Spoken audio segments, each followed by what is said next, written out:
Tonight, Jean Chrétien's promise, more tax cuts. We will continue to reduce them in the next budget in February. And more spending on health care. This is going to set precedent for everybody. Killing jobs and wages at Maple Leaf Meats. Why did the union say yes? And the Clinton crisis. The battle lines form on Capitol Hill. CTV News with Sandy Ronaldo.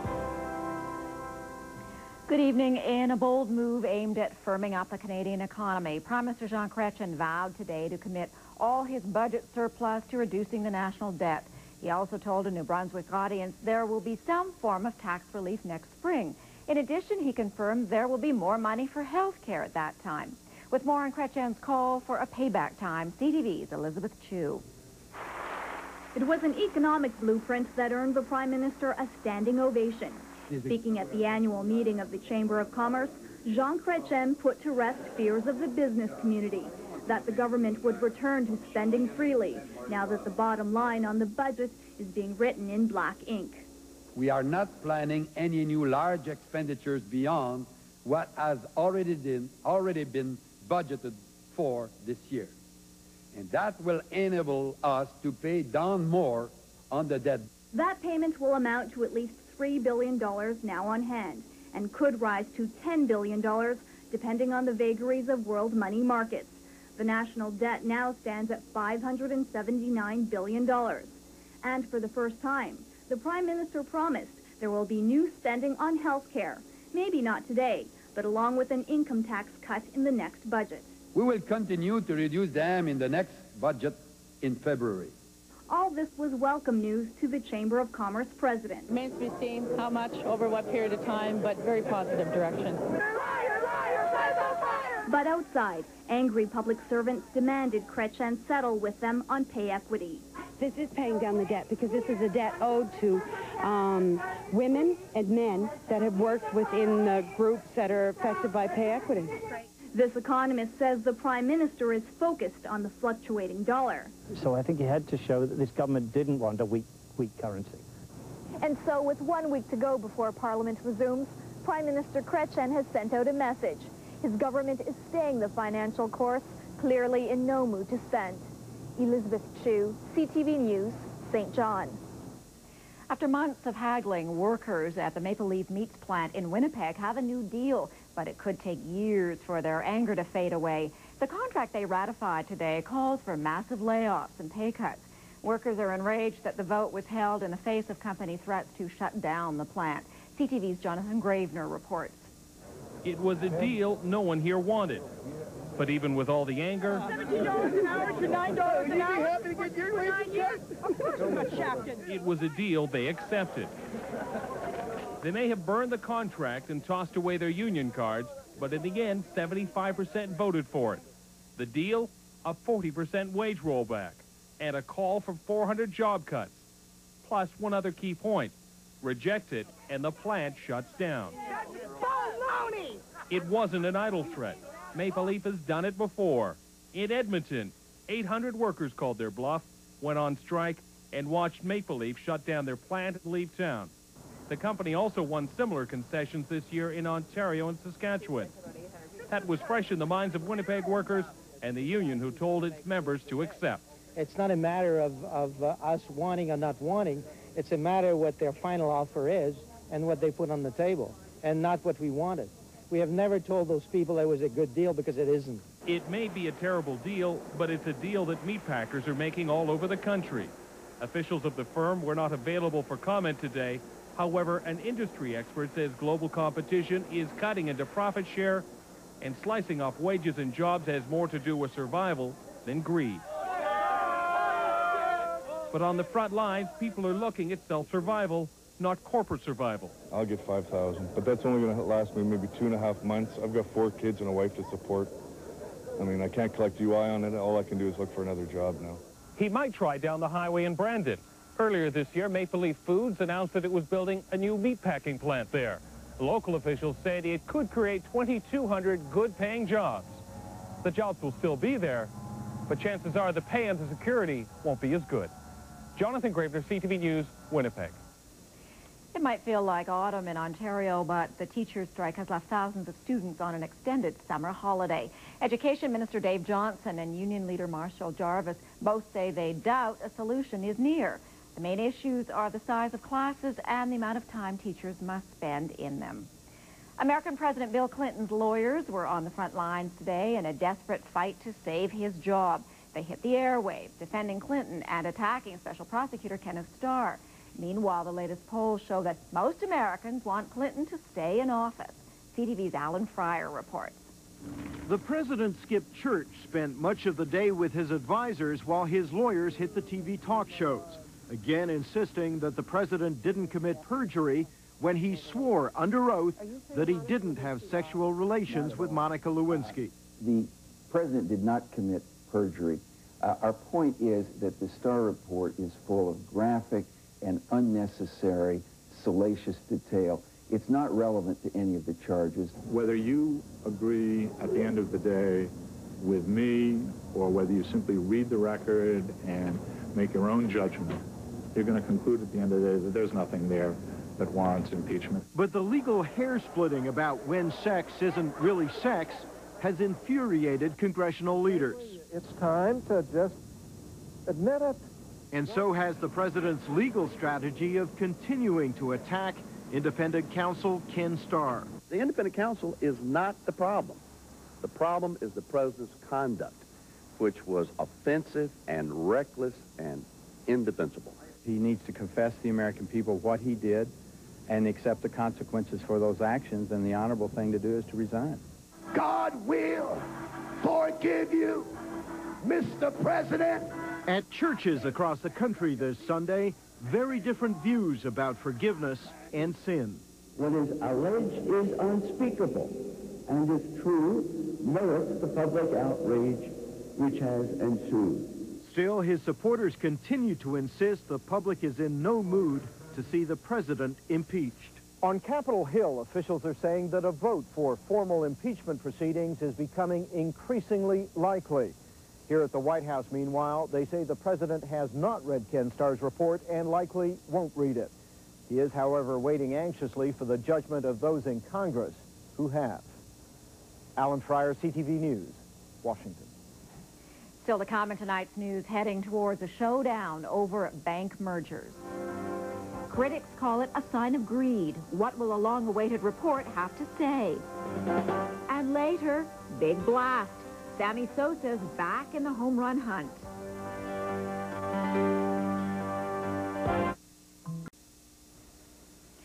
The battle over bank mergers is heating up again with a crucial report on the issue expected this week.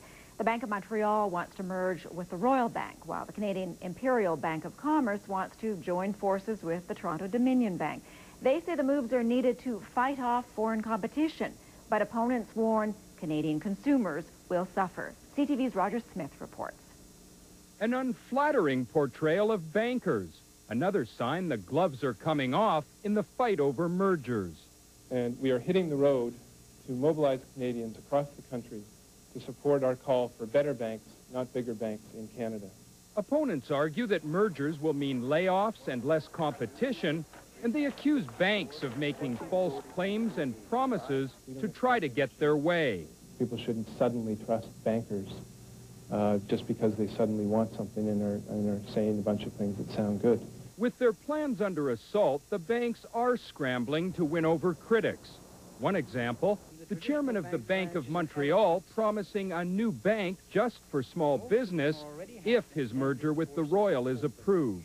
So I would have to be stupid not to want to convince both my existing 463,000 small business customers that I will be there for them even more than we have been in the past.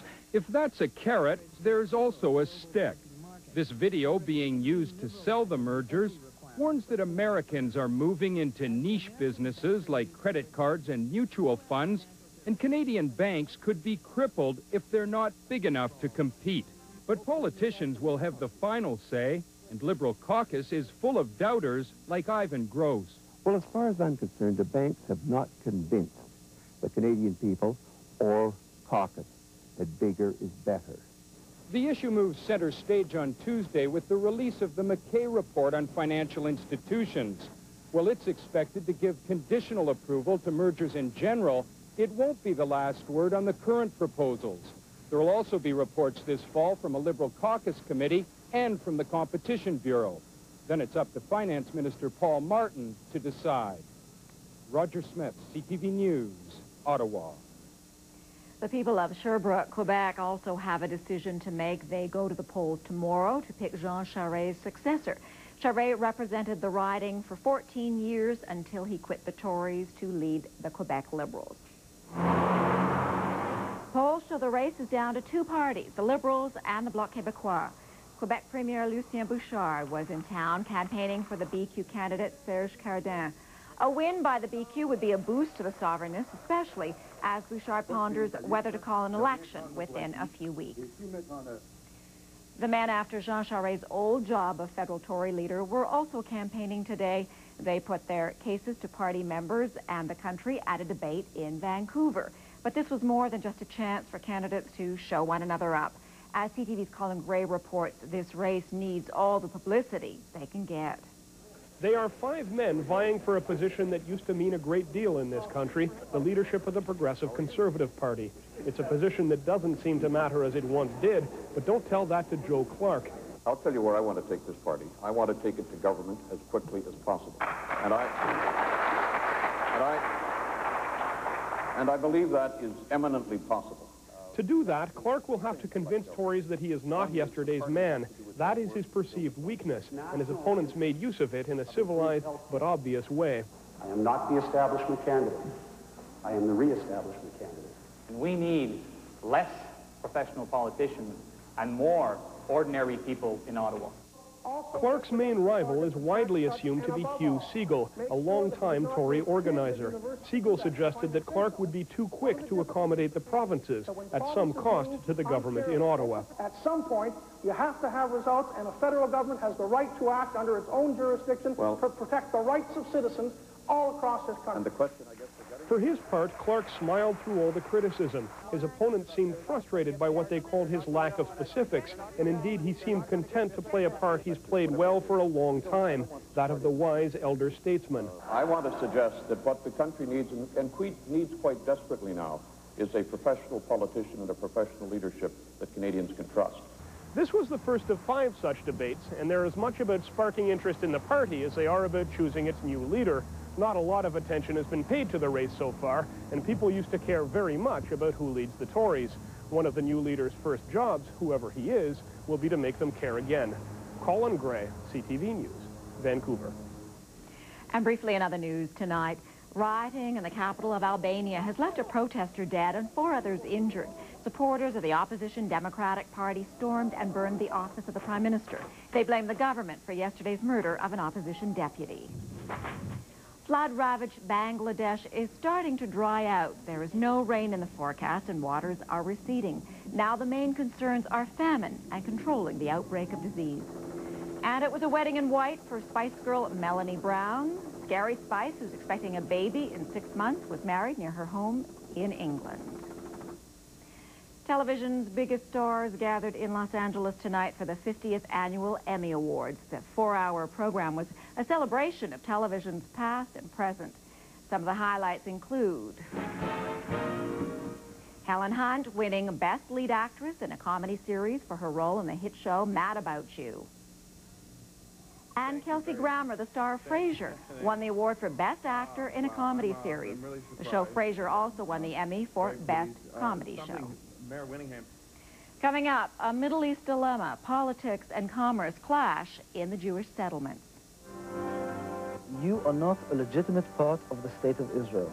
Factories like this are booming, so why do some Israelis want to shut them down?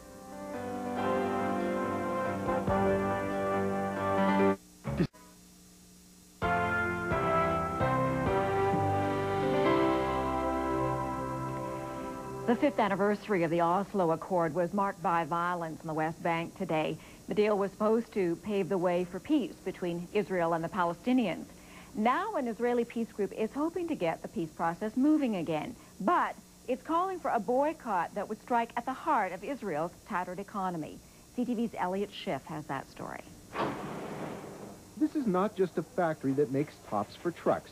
It's a political statement, located in the heart of the West Bank. Just one of many factories in Jewish settlements exporting close to $200 million worth of products a year. For some, these factories are a major obstacle to peace. The solution? An Israeli peace group is calling for a boycott of all products made in Jewish settlements. We want the Israeli people most of all, and the rest of the world to state, for us, you are not a legitimate part of the state of Israel. The logic is simple. Boycott the products. Shut down the factory. But there's a hitch. More than 10,000 Palestinians work at factories in Jewish settlements like this, right across the West Bank, Golan Heights, and Gaza. People shouldn't be talking about these decisions unless they have an alternative. I need food day by day. There is no other choice. Everyone who works here has to feed his family. This retreating of the Israeli economy only means that an expansion of the Palestinian economy will be allowed, and they will find their place of work. But business in the Jewish settlements is booming, thanks ironically in part to Palestinians like Sufyan Musleh. He's been bringing his trucks here for 10 years. I have to work. I have to make business. I think there's not no problem if it's with Jewish or Palestinian or anybody there. The lines are drawn. Even something as basic as shopping can be a political minefield. Elliot Schiff, CTV News, Jerusalem. Baseball's home run race is neck and neck again. Chicago Cubs slugger Sammy Sosa finally caught up to St. Louis Cardinal Mark McGwire today, tying him for baseball's most revered record. Most home runs in a single season, 62. The 2-1. Swung on, there she goes! Number 62! And there it goes, right out of the park. It was Sosa's second home run of the game and triggered a mad scramble for the historic ball outside.